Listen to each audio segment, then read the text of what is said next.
So his name needs no introduction. His name is Mr. Amitabh Kant. He's the former CEO of NITI Aayog. Summit complete हुआ है, SCO Summit. उसमें India के लिए क्या है? What is there for India? So we need to become a manufacturing nation by collaborating with China. Aspirational districts program. Can you elaborate on this for our viewers? Kerala, I was without a posting for 10 months. When I came to NITI Aayog, I brought in over 350 young professionals. Wow. I'm very fortunate to be living at a time when we are going to witness the biggest transformation in world in terms of production and productivity. ये जो दुनिया भर के socialist era के हमने rules regulation procedures बना रखे हैं, इन सब ने तबाह किया है देश को, इन सबको हटाना। 2047 का जो टारगेट है of India being developed economy and we say 35 trillion on all of that. Do you think that is really possible? We are at 4 point something right now. We need 500 cities of 1 million each in the next 20 years. If you don't create new cities, every city will become a slum. I may have failed, but I would have failed again, but I would have succeeded the third time. So failure has to be a part of your growing up process in India. If you were 25 today in 2025, you were just 25 years old, what is the direction you'll take in this country? Well, I'll become a... Namaskar, welcome to today's podcast. Today we have a very, very special guest with us. So his name needs no introduction. His name is Mr. Amitabh Kant. He's the former CEO of NITI Aayog, India's premier policy think tank. You know, he's been in the IAS for 45 years. You know, he's served India with his visionary leadership and bold initiatives. अगर आपने नाम सुना होगा make in India का, incredible India का, startup India का, ease of doing business का या एस्पायरिंग डिस्ट्रिक्ट्स का, ये सबके पीछे एक ही फोर्स रहा है, वो अमिताभ जी हैं. और आज हम जो पॉडकास्ट में बात करने जा रहे हैं उसमें सबसे इम्पॉर्टेंट ये है कि India is going towards Viksit Bharat by 2047. Now what does that mean? इसमें अपॉर्चुनिटीज़ क्या हैं, चैलेंजेस क्या हैं, ये जर्नी कैसी रहेगी, this and many more things for you to learn. So firstly, thank you so much Amitabh ji for being with us. My pleasure. Sir, सबसे पहले बताइए, given the geopolitical scenario, जो अभी कल summit complete हुआ है, SCO summit, उसमें India के लिए क्या है? What is there for India? What should we look at? What is the pluses and minuses? So, it's important to say that this has to be seen in the context of our vision of moving from a $4 trillion economy to a $30+ trillion economy by the time we become 100 in 2047. And this would require us to work with several countries. It's very necessary that we work with the United States. Because United States today is close to about 27% of the global GDP. It accounts for 48% of the market capitalization with 4% of the population. But our energy security requires that we buy oil from Russia. It's necessary because the oil is available $5 to $6 cheaper, and we are able to maintain our security. That's a national imperative. We should be able to decide where we want to buy our oil from, the sources which are cheapest available. It's also necessary that we work with China. It is necessary because today China is a leading manufacturing power of the world. The United States has outsourced all its manufacturing, from Apple to Cell to Disco to Cisco. All these leading companies had outsourced their manufacturing. So the art of manufacturing is known to China. The scale and size of manufacturing and logistics is today available with China. And it's also important that if India has to become a leading manufacturing nation, then we need to work with China. 100%. It is in our national interest. China itself learned that art of manufacturing from Japan. and from Taiwan when it did not have good political relations with them. And therefore, we need to build up good geopolitical relations with all countries with one single objective. The objective is that India must grow at rates of 8 to 9% per annum, year after year, year after year, year after year, for 3 decades. That's a very, very tough job. And that would require us to maintain good geopolitical relations with all 3. And therefore, the Prime Minister going to SCO and building up good relations with Mr. Putin, Mr. Xi Jinping is important. But it's also important that we do not lose sight of the fact that we need to build up good relationship with the United States, because that's a major trading partner for India. But how is that possible now that Trump is putting, say, they are saying 50% tariff and all of that? So how do we balance that? So putting 50% tariff is a negotiating strategy. Okay. He put 130% on China. Yeah. And then backtracked. He put very high level of duties on Canada, backtracked. And therefore, these are negotiating stance. And we need to convince the United States to bring down the duty levels. It is in their interest that India works with the United States for the long run. They need an alternative manufacturing destination to China. And India is that manufacturing destination. It's also important that Indian exporters, particularly in textiles, gems and jewelry, leather, food processing, these are labor-intensive sectors. We are able to export to the United States of America. I'm saying this because no country in the world, in the post-World War II era, has become rich without penetrating American Into market. America. Yeah, correct. Japan did it in the 70s, Korea did it in the 90s, China did it in 2000s. And therefore, those countries became wealthy by penetrating American market. And exports is very important. India has grown when trade grows. And without trade growing, India can't grow at 8 to 9%. Now, tell me one more thing, that given that India has to compete with China as well as collaborate with China. Now, are both possible at the same time? Because... See, you are not a competing nation at present. Okay. First, we must be very clear. We aren't. We are a major importer from China. We import worth 120 billion worth of goods. And therefore, those goods that we import from China, we need to get them manufactured by Chinese companies here. It's better to be a manufacturer and create jobs in India rather than importing those goods from China and creating jobs on Indian demands in China. In China. Yeah. So we need to become a manufacturing nation by collaborating with China so that they can put up joint venture companies here with Indians holding majority shareholding, and we are able to then become a major manufacturer. So are they willing? So the Chinese came in with many Chinese companies. Xiaomi, Oppo, MGF, all were Chinese companies.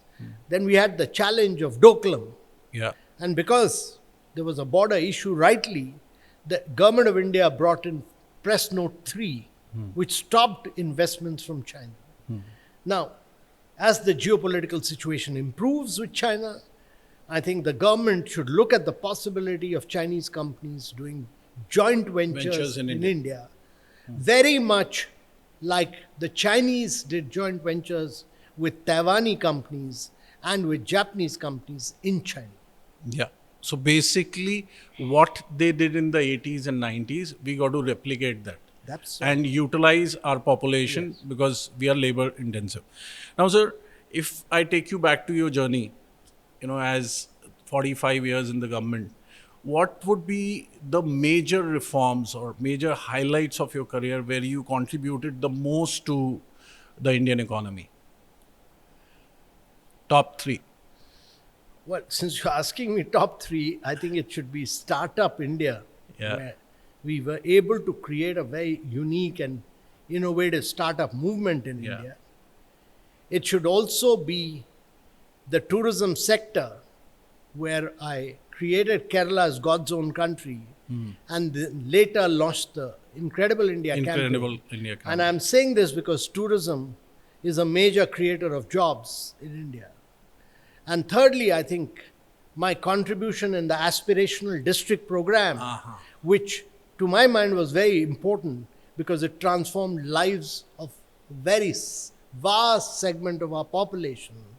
And that, to my mind, was very important because it brought in a new system of monitoring, of putting out, using data, putting the ranking in public domain. Now, this is a very interesting thing and very close to my heart as well, which is Aspirational Districts program. Can you elaborate on this for our viewers, that what was inside the Aspirational District program and how it is important for India's growth? So the Prime Minister picked up 115 of the most backward districts of India. Okay. Our objective was to transform these 115 districts of India. And we said the best way to transform them is by making them compete with each other. And we put out the data. We first said that these are the outcomes. We defined the outcomes. And then we took that data and put them out month by month, which district is going up, which district is coming down. But we ensured that the best of collectors were posted there, the best medical, there's huge vacancies of doctors, teachers. So we asked the states to put in doctors, teachers, nutritionists, ASHA workers, all of them. And therefore, we ranking these states and putting out the data was about naming and shaming them. So outcomes were defined. Collectors knew whether they were performing or non-performing. Some districts were going up, some districts were coming down. And when ranking came out, they said that we've gone up, we've got number one position. So they got awarded. And those which came last then had the challenge of improving and improving and improving. So putting outcomes, data, good governance, naming and shaming is critical to good governance. And which were the districts which came out on the top? See, there were many districts. The ranking kept changing regularly. There was so much of competition. There's so much of. For instance, once collector of Bastar came to me and he said that, sir, we are Bastar district is coming number third. And, 3 days are left, I'll make it number one. And I opened the computer in front of him. By the time he had left Bastar and come to Delhi, the competition was so intense that he had moved from the third position to the sixth position. Oh my God. Others had moved up. So there was minute-to-minute competition. It was so tough. And he tried very hard, but he could only come fourth. So you have to work very hard. And the pressure of work and ranking, naming, shaming, because data was being put out in public domain. If you do not put out data, today, when I look back, when I was a young collector, I worked very hard in Calicut district of Kerala. But I didn't know whether I'd improved on education or health, because the results came out 6 years later. Oh my God. Because today, data, it's possible to put out results on a real-time basis, because data can come on a real-time basis on mobile. Earlier, that was not possible. Now, this was your idea or the PMO's idea? No, this was Prime Minister's idea, but we worked with him to improve. But the concept of aspirational district came from him. And I think this was a very corporate way of managing things. Yeah, corporate plus also cooperative, because you were working with the state governments. Okay. You have to make the state governments deliver. Win. So in a large country like India, which is bigger than 24 countries of Europe, you have to ensure that the state governments deliver. Yeah. The implementation was left to the state governments. How many hours a day were you working those days? Well, all my career, I worked 18, 19 hours a day. I've slept for 5-6 hours. But I believe that India can be a developed nation only when young people work hard.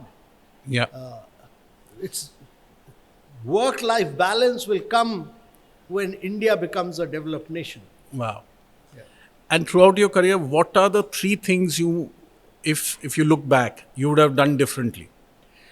Well, I've had a lot of challenges in my career. Yeah. I had a problem in Kerala. I was without a posting for 10 months. Without a posting. Without a posting. And I used that as a punishment posting. I was posted as Secretary Tourism. I used that opportunity to convert Kerala into a tourism God's destination. own country, yeah. Develop backwaters of Kerala, develop houseboats, bring Ayurveda center stage, developed all this local cuisine of Kerala. All this, I developed Kerala as a unique tourism destination. So in our life, you always have ups and downs. You should make the best opportunity out of them. And wherever I've gone, I've tried to make the best of my career for the sake of, and that requires you to have a vision of what you want to do within the short tenure that you'll have. If you're looking at the 3-year tenure, you should be clearly able to say that I'm going to redefine the sector in this manner. Secondly, you have to be always very positive and optimistic. And thirdly, I think you should be able to build a very good team of young people. Because India is full of young people. So when I came to NITI Aayog, I brought in over 350 young professionals. Wow. And there were 150 other people who came in as lateral entrants in NITI. And those young people actually redefined NITI. They were far more brighter, they were far more brilliant than many of the established people. So I think that made a difference in a very big way. And similarly, when we did Startup India, we were able to do a fund of funds. We were able to ensure that venture capital could come into the startup movement. We could create incubation centers. Yeah. And that led to the movement of startups growing and expanding in India. You know, over the last, I would say 10, 15 years, and you have a lot to do with that, a lot of startups in India, they've gone on to become unicorns. Bahut sare startups have done well. But what do you think is required now for Indian startups to become, say, a Google or a Tesla, like a global giant? Like, what will be required? Kya chahiye? See, one thing you must understand that India is sitting on a lot of data. Chat, GPT, etc. have made this a free model for Indians because they get access to Indian data. They're getting 125 million data points every week. So, India controls the data. Data is tomorrow's oil, and we should use the data for creating foundational models of artificial intelligence. All of us are very lucky and very fortunate to be living at a time when we are going to witness the biggest transformation in the world in terms of production and productivity. There will be a huge improvement in learning outcomes, in health outcomes, in nutritional standards. The world will be transformed before our eyes by the sheer use of artificial intelligence. And therefore, it's very important that India builds up the foundational model of artificial intelligence. Otherwise, if we rely on the sovereign models of United States or of China, we will lose our history, our civilization, all our historical learnings. And that is why once you create foundational layers of India, then you can constantly evolve, because new models of AI will require more and more of data. That will only come from Indians. And Indians will fuel new innovation. And when you do new innovation, then you are finding a solution not for India alone, but for the next 5 to 6 billion people of the world who are moving from poverty to middle class. You will find low-cost solutions like we have done in digital public infrastructure. Yeah. So it's a unique opportunity for India. We are still to urbanize. We are going to see 500 million people getting into urbanization process in India. We are still to industrialize. And all this shows that we can go through a process of green development. We can be a sustainable nation. We can be a very unique model of low energy efficiency, of using renewable energy to develop. These are unique models. Sir एक चीज़ और बताइए, India एक चीज़ lack करता है, वो है export competitiveness. You know, we do export, but the competitiveness required, whether it in terms of scale or in terms of the pricing and the quality, which is required in the European standards, you know, at times in Australia as well. वो export competitiveness के लिए क्या चाहिए होगा India को? देखिए, आपका energy जो इलेक्ट्रिसिटी आती है इलेक्ट्रिसिटी बोर्ड से, वो डबल द रेट है एज कम्पेयर टू चाइना. अच्छा.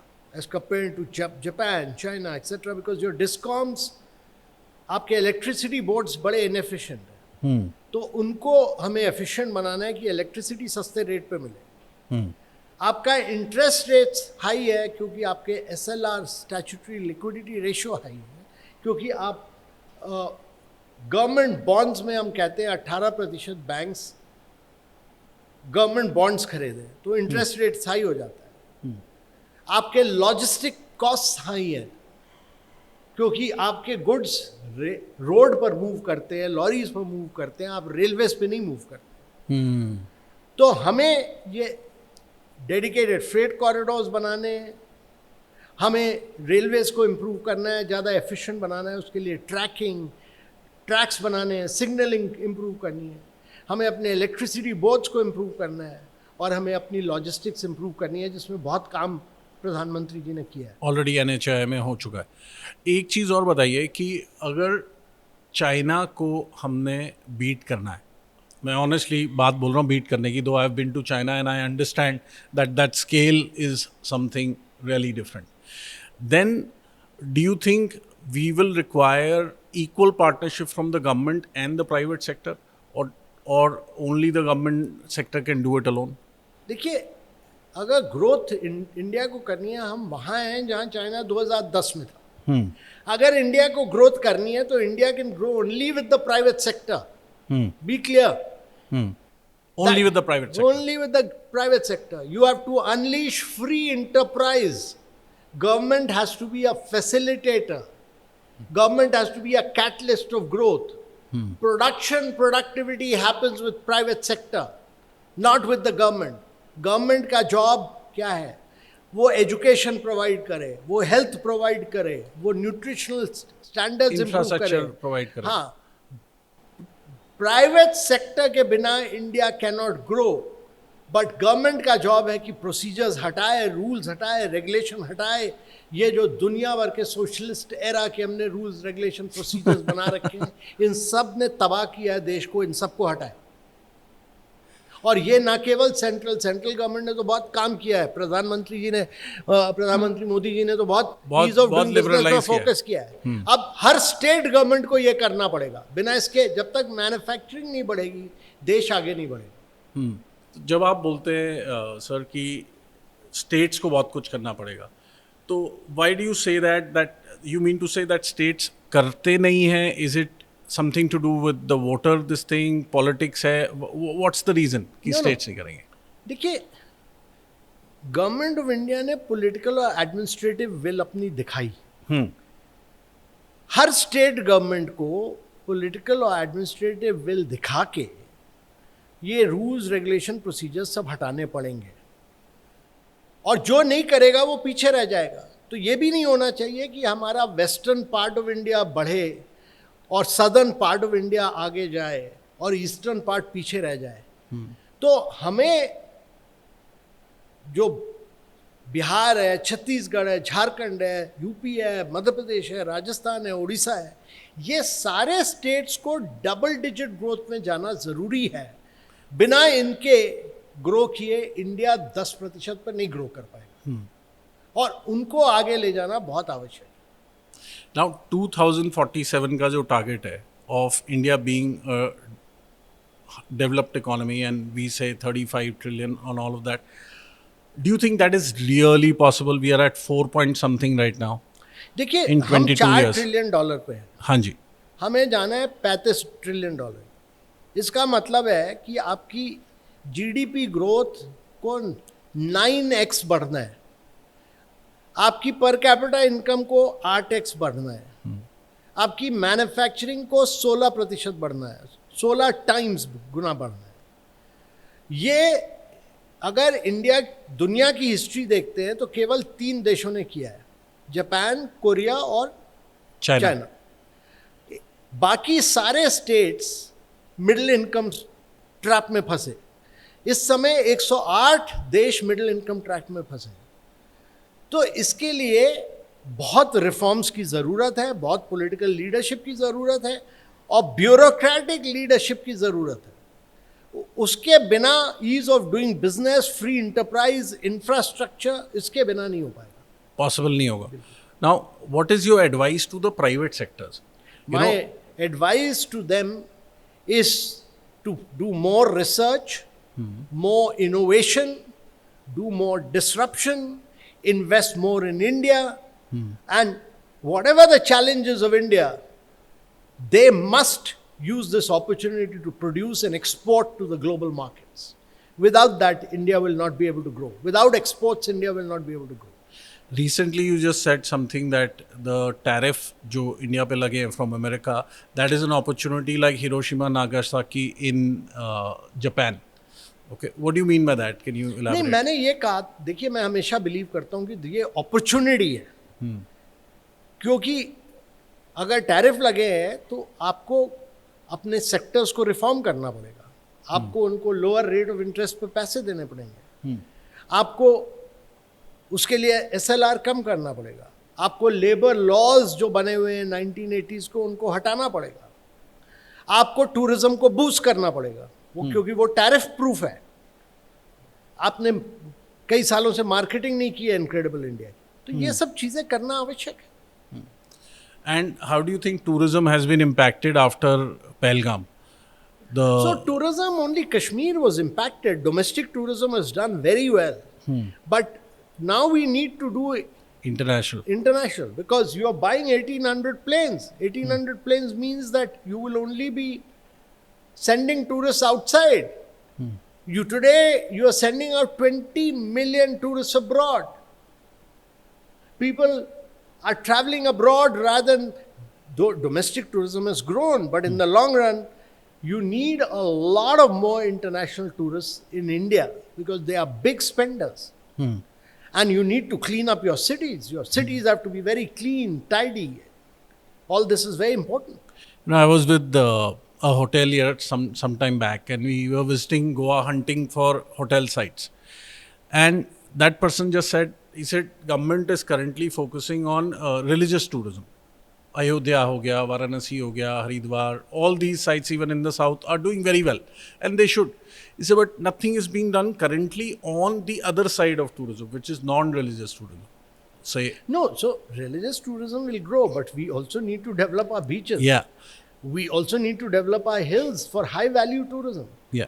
See, आप international tourist में high-value tourist तो लाइए, क्योंकि आपके footfalls अगर कम रहेंगे और अर्निंग ज़्यादा रहेगी, वो आवश्यक है. आपको सस्टेनेबल टूरिज्म करना पड़ेगा और वो बहुत ज़रूरी है. नहीं तो क्या होगा कि आपके जब प्लेन्स जाएंगे, एयर इंडिया, इंडिगो ने मिला के 1800 प्लेन ऑर्डर किए, तो ये तो सारे के सारे बाहर के टूरिस्ट आ जाएंगे ना इंडिया में.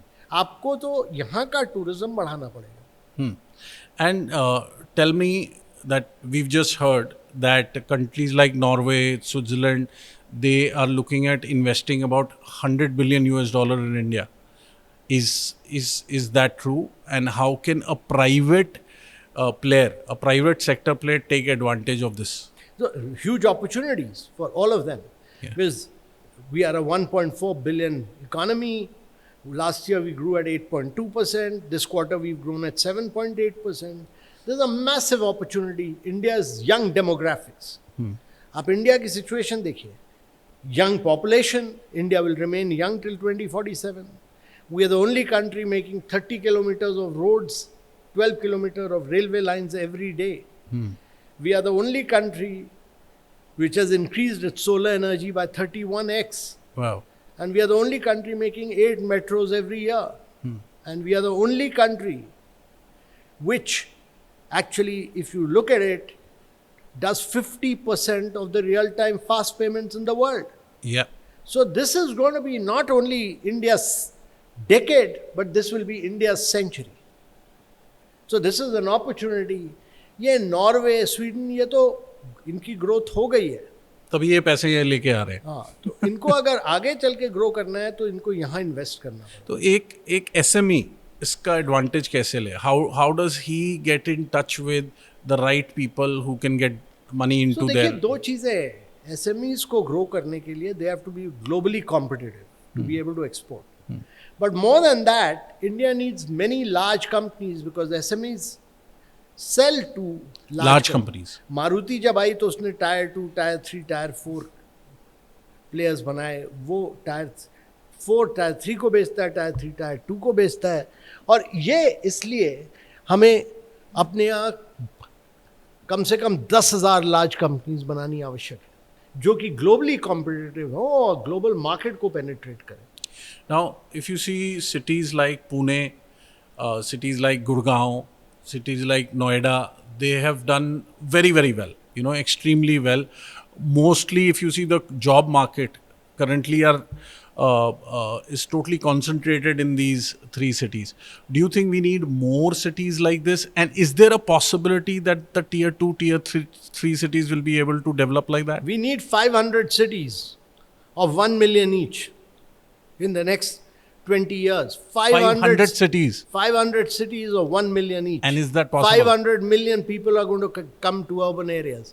If you don't create new cities, every city will become a slum. Every city will become a slum.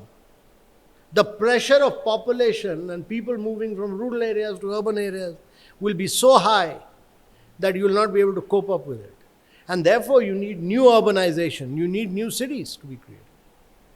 And do you think this is possible? Of 500 course. cities? Why not? States must take the lead and make new cities.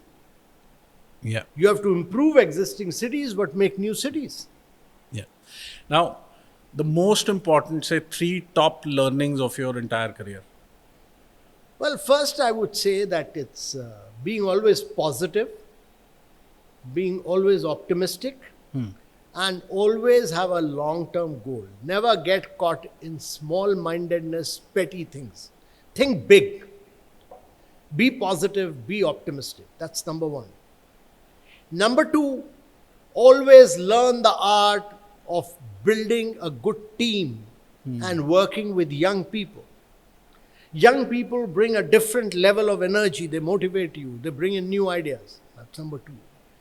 Number 3, learn the art of communicating with your team. But more than that, whatever you are doing and whatever you want to do, you must be able to build a coalition of people supporting you in that. And that requires a good art of communication. Brilliant.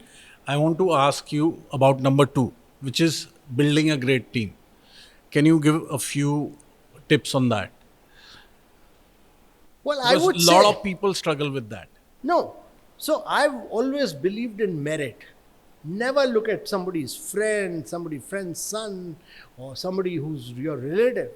Pick up the best and the brightest people. If you have confidence in yourself, surround yourself with the best and the brightest and the most brilliant young people around you. They will give you the ideas. You should be able to absorb those ideas. They will make a difference to you. You mean to say most people try and surround themselves with mediocres? They surround themselves with sycophants. Yeah, don't do that. Yeah. Get the best and the brightest people who will give you the best inputs and the best advice. So my last question to you, if you were 25 today in 2025, you were just 25 years old, what is the direction you'll take in this country? Like, what will be your mission today? Well, I'll become a good startup entrepreneur. That's what the world Needs. You need young Indians to disrupt. I may have failed, but I would have failed again, but I would have succeeded the 3rd time. So failure has to be a part of your growing up process in India. And parents and teachers and everybody should understand that even if you fail once, even if you fail twice, you will succeed the 3rd time. And what will you pick as the sector? if you want to be an entrepreneur, what sector will you pick? Well, I would be manufacturing drones, I'll be doing robotics, I'll be doing very high tech, deep tech areas. Wow. And last thing for the young generation to follow, like Well, what should they do? How do they own this Viksit Bharat mission? No, so whatever you do, I mean, you may be an artist, you may be a painter, you may be a writer, you may be a government officer. Whatever you do, India needs both hard power of manufacturing, it needs services, it needs urbanization, it needs hard power, it needs soft power, both. A combination of the hard power and the soft power will make India grow. And that is why whatever you do it with the spirit of excellence. Make India the best in that field. You should be a champion of excellence in that field. Great. And your message to all the non-resident Indians sitting across the globe? Well, I would merely say that you've contributed very significantly because they are a very big success story. And they went at a time when there were huge opportunities abroad. There are huge opportunities now in India. So they should look at opportunities here. They should, in the same manner that they've transformed the world, they should transform India by being a partner in this growth and development process. The non-resident Indians have a very critical and significant role to play. Thank you so much, sir. This was a brilliant conversation. I'm sure this is going to make a big difference to all the viewers watching. Thank you. Thank you, and continue doing the good work. We need many like you. So thank you, everybody. This is going to be a great learning for you. And if you have any comments, anything you want to do, put it on the section and share this video with everybody possible. Thank you.